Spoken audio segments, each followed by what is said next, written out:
tanam pinang rapat-rapat, biar puyuh tak bisa lari. Agar salamnya dijawab lebih bersemangat, saya ulang sekali lagi. Assalamualaikum warahmatullahi wabarakatuh.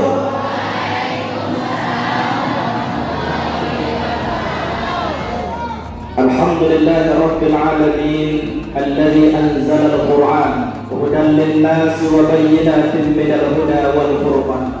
Asyhadu an la ilaha illallah wahdahu la syarika lah, wa asyhadu anna Muhammadan 'abduhu wa rasuluh. Allahumma shalli wa sallim wa barik ala hadzal nabiyil karim wa ala alihi wa sahbihi ajma'in.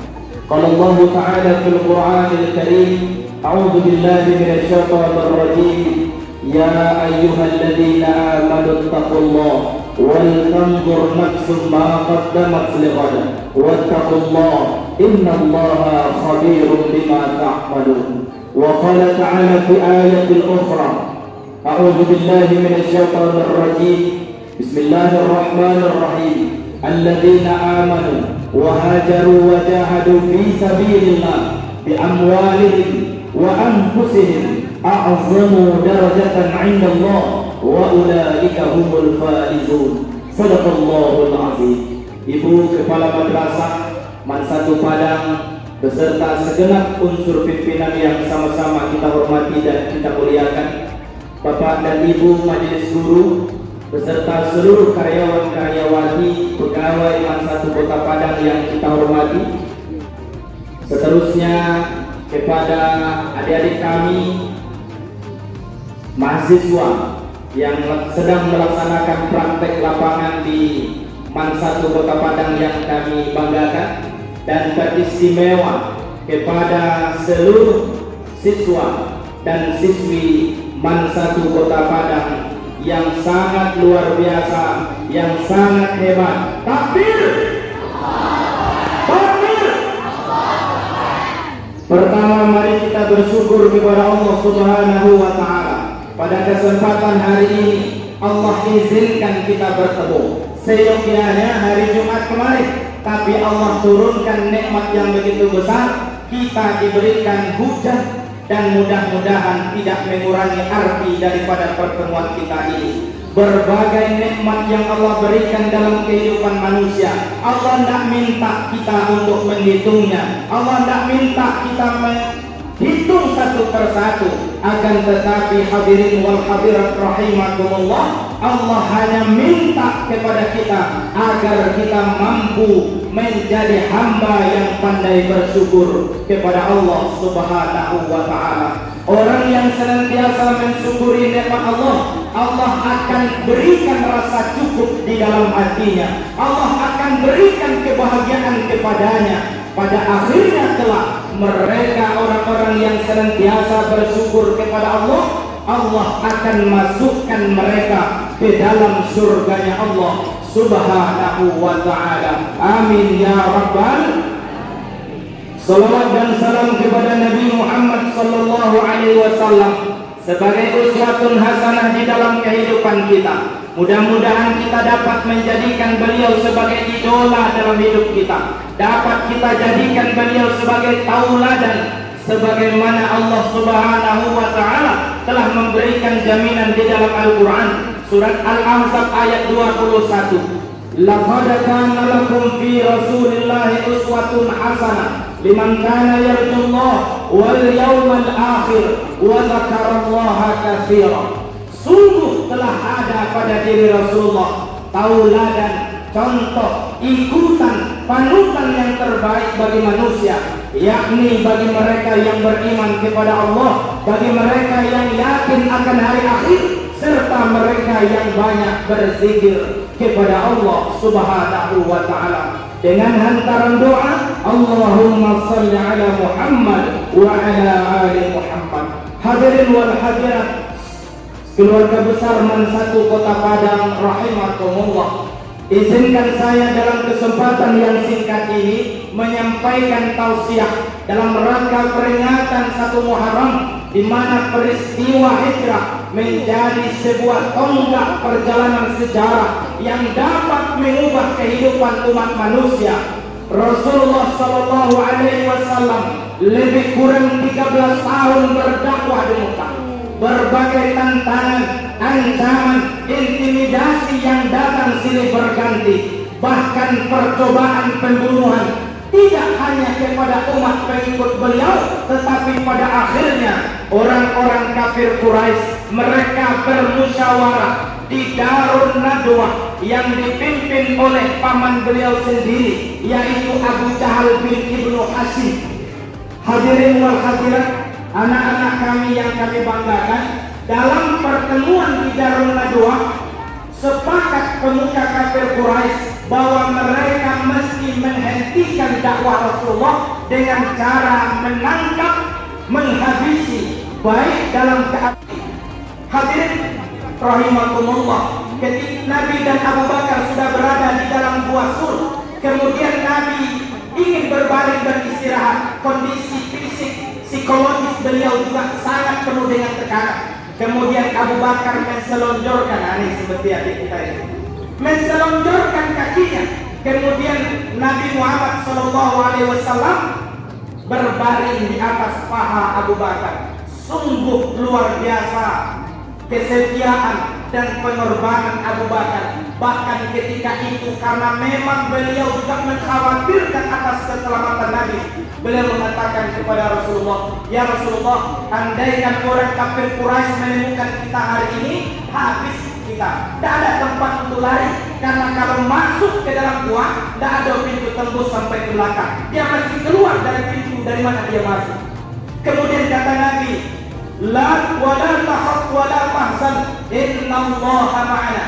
Wahai Abu Bakar, jangan khawatir, jangan cemas, jangan galau, jangan kau takut, sesungguhnya Allah bersama dengan kita. Rupanya ketika malam gelap gulita, kaki Abu Bakar yang berser itu kemudian digigit oleh seekor kalajengking. Tak nampak kalajengkingnya, tapi rasa sakit menusuk sampai ke tulang, sampai ke seluruh badan daripada Abu Bakar. Abu Bakar tak mau menggoyangkan kakinya, khawatir kalau nanti Nabi terbangun. Beliau sangat paham bahwa Nabi dalam keadaan letih, dalam keadaan capek. Kemudian Abu Bakar menahan di dalam gelap gulita itu, kemudian menetes air matanya. Nabi ternyata merasakan ada air yang sampai ke pipi beliau. Kemudian Nabi terbangun, bertanya kepada Abu Bakar, "Wahai Abu Bakar, air apa ini?" Lalu ketika itu dijawab oleh Abu Bakar, "Aku digigit oleh kalajengking ya Rasulullah." Kemudian Rasulullah terbangun, Rasulullah membacakan doa, kemudian memeludah kepada kaki beliau itu. Kemudian pada akhirnya dengan izin Allah, sengatan kalajengking itu seketika hilang, diangkat penyakitnya oleh Allah Subhanahu wa Ta'ala.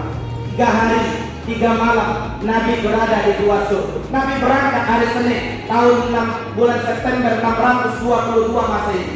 Kemudian hadirin wal hadirat rahimakumullah, dalam 3 hari itu apakah Nabi tidak makan? Apakah Nabi tidak minum? Nabi sebagai manusia membutuhkan minum istirahat. Maka Nabi sudah menyiapkan segala sesuatunya. Anak Abu Bakar, Asma binti Abu Bakar, Aisyah binti Abu Bakar, Abdullah bin Abu Bakar, mereka ini membantu perjalanan hijrah Rasulullah. Abdullah bin Abu Bakar setiap sorenya beliau mengembalakan kambing. Beliau masih muda, seperti adik-adik hari ini semangatnya semangat muda. Takbir! Takbir! Baik, hadirin, saya mau minum tapi mohon izin dulu ya. Mati nanti mic-nya.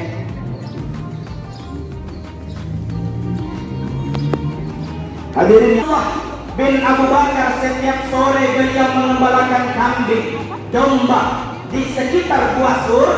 Kemudian mulai ketika gelap beliau memerah air susunya, diberikan kepada Rasulullah, diberikan kepada ayah beliau. Kemudian selama 3 hari itu Asma binti Abu Bakar, Aisyah binti Abu Bakar juga memasak makanan. Maka setiap siang sore Abdullah membawa makanan itu sambil mengembalakan domba-domba di situ.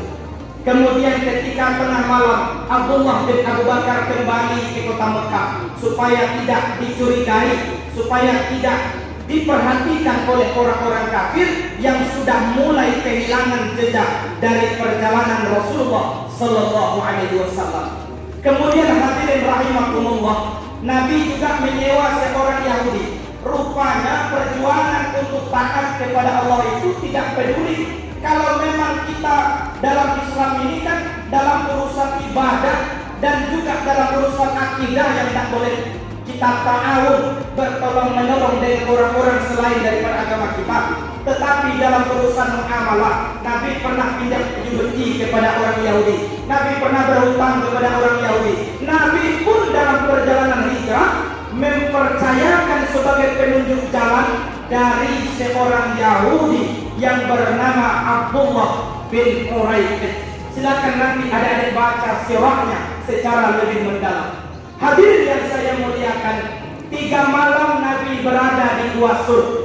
Makan minumnya dibantu oleh anak-anak Abu Bakar. Kemudian besok harinya Nabi berangkat menuju Yathrib. Kemudian Nabi bersama dengan Abdullah bin Uraikid dan juga Abu Bakar yang sudah menyiapkan 2 ekor unta. Kemudian Nabi diletakkan di depan. Nabi naik ke atas unta, kemudian unta tadi di depannya Rasulullah, di belakang Abu Bakar. Kenapa Nabi tidak di belakang?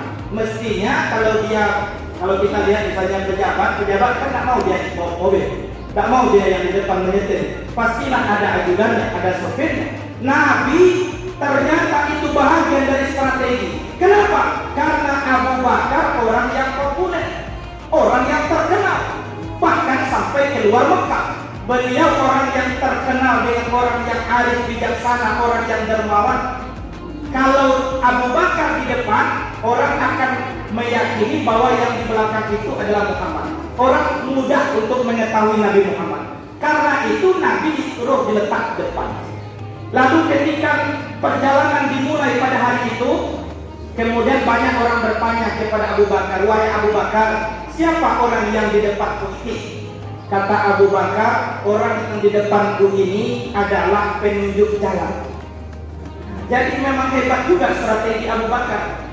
Penunjuk jalan. Dalam hati Abu Bakar mengatakan, Rasulullah ini adalah penunjuk jalan kebaikan, bukan penunjuk jalan arti yang sebenarnya, tapi dalam makna bahwa penunjuk jalan kepada kebaikan. Perjalanan Nabi bersama dengan rombongan Abu Bakar, Abdullah bin Uraikid, kemudian membantu beliau juga melaksanakan perjalanan. Karena sebelum Nabi berhijrah, sebenarnya para sahabat telah terlebih dahulu hijrah dari Mekah ke Yathrib. Di antara para sahabat yang sudah dahulu itu termasuk Mus'ab bin Umair yang awalnya ditugaskan oleh Nabi untuk mengajarkan Islam ke negeri Madinah, ke negeri Yathrib. Kemudian termasuk Abu Salamah, termasuk Umar bin Khattab, dan banyak lagi sahabat yang lain. Hadirin wal hadirat rahimakumullah. Kemudian perjalanan itu dilakukan.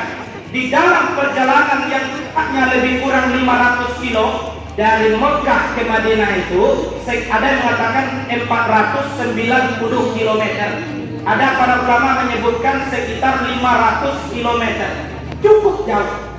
Jadi perjalanan yang cukup jauh itu tentu membutuhkan waktu. Karena itu dalam perjalanan banyak yang ditemui Rasulullah. Salah satu yang perlu kita contoh dan perlu kita pahami adalah Nabi sempat bertemu dengan Suraqah bin Malik. Ustaz, Suraqah bin Malik itu kan niatnya membunuh Nabi, betul. Suraqah bin Malik mendengar bahwa kalau siapa yang dapat membawa Nabi dalam keadaan hidup atau mati dapat 100 ekor unta, beliau memacu kudanya. Dilihat, itu rupanya Bapak Ibu adonan pandai membaca jejak. Anak pramuka, dari kitab pramuka itu ada nanti kegiatannya mencari jejak. Orang Arab hebat mencari jejak karena memang berada di gurun pasir. Kemudian Suraqah bin Malik, beliau memacu kudanya dengan kencang. Beliau melihat ada beberapa bekas perjalanan orang, dia yakin inilah perjalanan Rasulullah bersama dengan rombongannya. Berangkat dia Nabi ke selatan.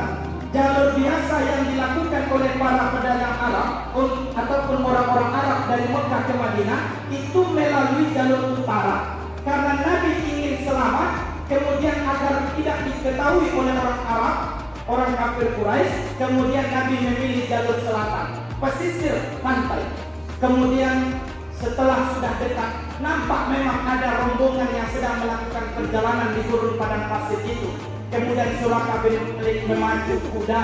Ketika beberapa meter akan mendekat, pedang sudah dirumuskan, lalu kemudian terjerembab, jatuh, bahkan dia terpental dari atas kudanya, terlepas pedangnya itu. Kemudian Suraqah bin Malik kembali mengambil pedangnya, naik lagi ke atas kuda, kemudian dia kejar lagi. Ketika pengejaran yang kedua, Suraqah bin Malik kembali terjatuh. Kaki daripada kudanya itu terjerembab ke dalam gurun padang pasir itu, yang membuat dia juga terjatuh. Lalu di sekitar itu ada seperti kabut karena kencangnya jatuh tadi, sehingga pasir-pasir kecil itu berterbangan sehingga terjadi kabut. Hadirin yang saya hormati, dalam keadaan seperti itu Suraqah bin Malik kemudian minta tolong, "Ya Rasulullah, tolonglah aku." Dia tahu kalau yang melakukan ke depan saja. Beliau fokus ke depan.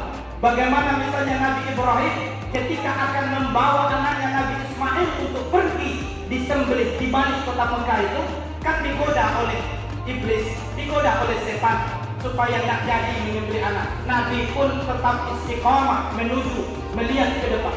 Kemudian pada akhirnya Nabi berbalik ke belakang karena mendengar ada orang yang minta tolong. Ketika sudah didekati, rupanya Suraqah bin Malik. Kemudian dibangunkan oleh Nabi, diberikan pedangnya kepada Suraqah bin Malik. Tetapi saat itu Suraqah merasa malu. Beliau merasa berhutang budi, berhutang nyawa kepada Rasulullah. Sebab apa? Yang awalnya dia ingin membunuh Nabi, ingin dapatkan 100 ekor unta, tapi ternyata Nabi tidak melakukan pembunuhan kepada dia. Apa kata Suraqah? "Ya Rasulullah, ambil semua perbekalanku ini ya Rasulullah. Makan minumanku ini ambil olehmu semuanya. Ambil pedangku juga. Dengan satu permintaanku ya Rasulullah, jangan engkau bunuh aku." Hadirin yang saya hormati, lalu kata Nabi, "Silakan engkau pergi, balik lagi ke Mekah." Satu permintaan Nabi kepada Suraqah, sampaikan kepada penduduk Mekah bahwa beliau tidak menemui Nabi, bahwa beliau menyembunyikan pertemuan beliau dengan Rasulullah. Hadirin rahimakumullah, pulang Suraqah ke Mekah, dan seperti janji beliau kepada Nabi, beliau justru yang membela Nabi.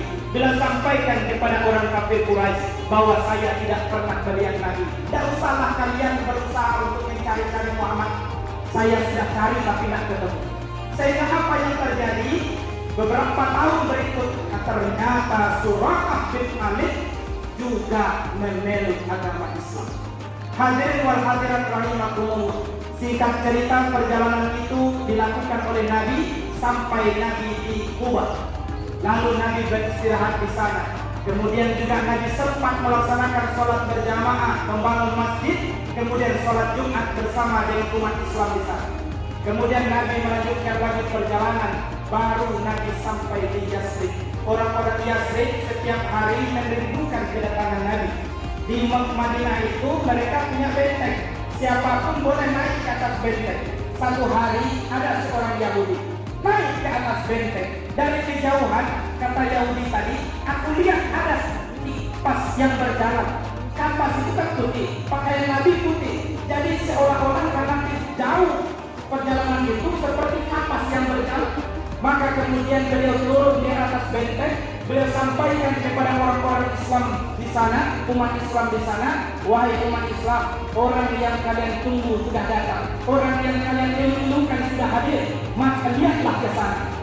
Pada akhirnya orang-orang Madinah, kelompok Ansor bersama dengan orang-orang Muhajirin yang hadir pada saat itu, mereka keluar dari rumah mereka, berada di hadapan rumah mereka dengan harapan Nabi memilih rumah mereka sebagai tempat untuk beristirahat, untuk berhenti di sana. Hadirin yang saya hormati, orang-orang daripada Madinah yang disebut juga oleh para ulama Madinatul Nabi, Madinatul Rasul, ya. Maka kemudian atau Madinatul Munawwarah, mereka bersukacita menyambut kedatangan Nabi. Mereka bergembira hati, mereka sudah sangat rindu kepada Nabi. Kerinduan ini tentu juga tidak hanya bagi orang-orang Ansor, bagi orang-orang Muhajirin, tapi bagi kita umat beliau. Meskipun kita tidak pernah berjumpa dengan wajah beliau, tapi yakin ketika satu kali Nabi ditanya, "Ya Rasulullah, siapa orang yang paling engkau cintai?" Pertama, pastilah sahabatku, pastilah orang-orang yang pernah hidup bersamaku. Tapi kata Nabi, ada lagi yang paling dicintai oleh Nabi. Dia tidak pernah bertemu Nabi, dia tidak pernah lihat wajah Nabi, tapi keimanan, kecintaannya kepada Nabi luar biasa. Oleh karena itu, mereka akan menjadi umat Rasulullah yang paling dicintai nanti di hari kiamat. Hadirin wal hadirat rahimakumullah.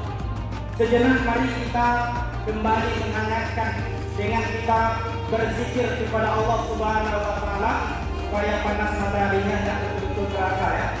Mari ikuti apa yang Ustaz sampaikan, ya. Kita bersenandung sambil berzikir kepada Allah Subhanahu wa taala. Subhanallah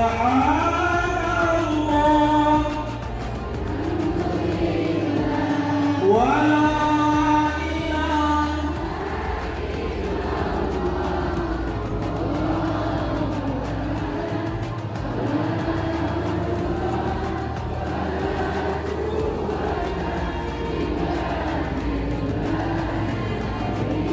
sekali lagi, Subhanallah.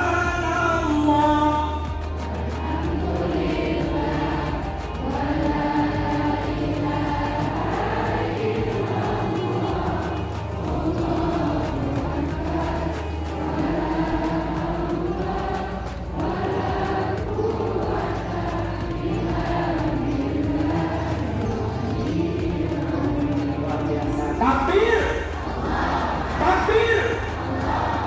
Hadirin wal hadirat rahimakumullah. Tadi kita baca firman Allah. Jadi kalau kajiannya seriusnya ini, Allah berfirman dalam Al-Quran surat Al-Hasan ayat 18. Yang tidak kita sebut lagi ayatnya, kita sebutkan terjemah. Wahai orang-orang yang beriman, bertakwalah kepada Allah dan hendaklah setiap diri memperhatikan apa yang telah dilakukan untuk hari esoknya. Bertakwalah kepada Allah, sesungguhnya Allah Maha teliti terhadap apa yang kamu kerjakan. Pesan pertama kita, mari tingkatkan ketakwaan. Yang kedua, mari kita banyak melakukan muhasabah. Yang ketiga, mari kita lebih fokus kepada kesalahan dan dosa kita. Sebab yang akan ditanya nanti di hadapan Allah bukan dosa orang lain. Setiap diri mesti bertanggung jawab terhadap apa yang pernah dia lakukan. Kemudian hadirin yang saya hormati, yang berikutnya dari ayat ini dapat kita ambil satu pelajaran. Mari kita segera bertaubat. Ayat daripada surat berikutnya yang kita bacakan tadi di dalam Al-Quran surat At-Taubah ayat 20, Allah mengatakan, alladzina amanu wa hajaru wa jahadu fi sabilillah bi amwalihim anfusihim a'zamu darajatan 'indallah wa ulaika humul faizun. Orang-orang yang beriman, mereka yang kemudian berhijrah ke jalan Allah, kemudian mereka berjihad dengan harta dan jiwa mereka, Allah akan tinggikan posisi mereka di sisi Allah, dan mereka itulah kata Allah orang-orang yang benar-benar beruntung. Hadirin yang saya hormati, pertama pesannya, apapun yang kita lakukan mesti didasari dengan iman. Andaikan kita ingin berubah kepada yang lebih baik di masa yang akan datang, ingin berhijrah kepada yang lebih baik, dasarkan itu pertama karena Allah, karena iman kita kepada Allah. Yang kedua, orang yang benar-benar beriman, dia akan selalu berhijrah di jalan Allah. Yang ketiga, mereka tidak hanya berhijrah, tetapi juga berani dan rela untuk berkorban, baik dengan harta dan juga jiwa mereka. Mudah-mudahan hadirin yang saya hormati, apa yang kita sampaikan kiranya dapat menjadi pelajaran bagi kita bersama, sehingga hari-hari kita yang akan datang jauh lebih daripada hari-hari sebelumnya. Amin ya rabbal. Subhanallah wa la ilaha wallahu akbar.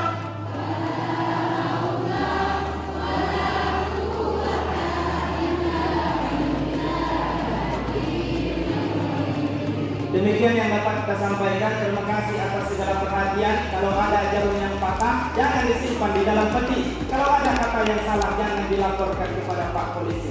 Nah, dulu pantun saya yang Pak Ado semua di ladang. Udahlah kita menumpang mandi. Mudah-mudahan ada waktu dan kesempatan. Insya Allah kita berjumpa lagi.